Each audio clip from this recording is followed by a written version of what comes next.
প্রস্তাবে আমরা একমত হয়েছি। প্লিজ,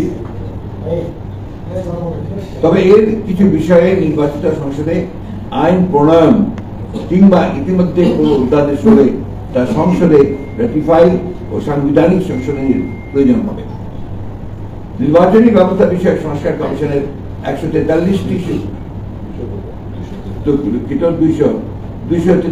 সুপারিশের মধ্যে 141টিতে আমরা একমত হয়েছি এবং 14টিতে আংশিকভাবে একমত হয়েছি। 64টিতে আমরা ভিন্ন মত সহ একমত হয়েছি। অর্থাৎ এসব বিষয়ে পরিবর্তনে একমত হয়ে বিভিন্ন আইনে ও বিধিতে সংশোধনী অধিকতর কার্যকর হবে তা প্রস্তাব করেছি। 24টি বিষয়ে আমরা একমত হতে পারিনি।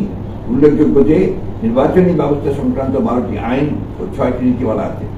এই বিষয়ে রাষ্ট্রীয় সংবিধানেও নির্দিষ্ট বিধান আছে।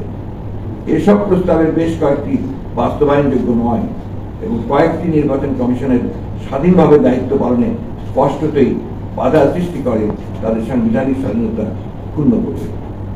আমরা অবাধ, সুষ্ঠু ও নিরপেক্ষ নির্বাচন অনুষ্ঠানের জন্য আনিত সকল প্রস্তাবে একমত হয়েছি।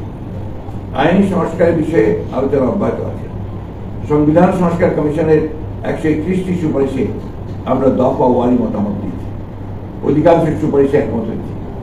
এর মধ্যে উল্লেখযোগ্য 70 অনুচ্ছেদ এবং প্রধানমন্ত্রীর মেয়াদ, দুই বিষয়ে আমরা ছাড় দিয়েছি।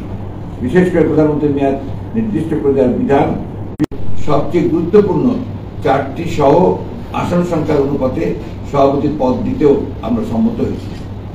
রাষ্ট্রপতির ক্ষমতা সংক্রান্ত আর্টিকেল 49 পরিবর্তনে আমরা সম্মত হওয়ায় ঐকমত্য প্রতিষ্ঠা হয়েছে। এছাড়া তত্ত্বাবধায়ক সরকার ব্যবস্থা পুনঃপ্রবর্তন, ন্যায়পাল আইন যুগোপযোগী করা, জাতীয় সংসদের নির্বাচনী এলাকার সীমানা বিন্যাসে সংস্কার আনার জন্য সংবিধানের সংশ্লিষ্ট অনুচ্ছেদ সংশোধন ও আইনের মাধ্যমে বিশেষায়িত কমিটি গঠনেও আমরা একমত হয়েছি।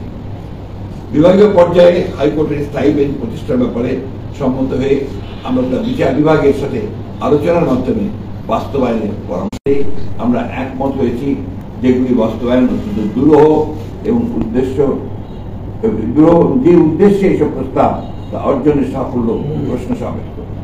রাষ্ট্র পরিচালনার এবং সংসদীয় কার্যক্রম দীর্ঘ অভিজ্ঞতার আলোকে আমরা যুক্তিগ্রাহ্য মতামত দিয়ে আমাদের দায়িত্ব পালন করেছি। প্রিয় বন্ধুরা, ঐকমত্য কমিশনের আলোচনা অব্যাহত আছে। সংস্কার কমিশন সময়ের প্রস্তাবের উপর আলোচনা করে ঐকমত্য প্রতিষ্ঠার কথা থাকলেও নিত্য নতুন এমন সব প্রস্তাব আসছে যেগুলো রাজনীতি, রাষ্ট্র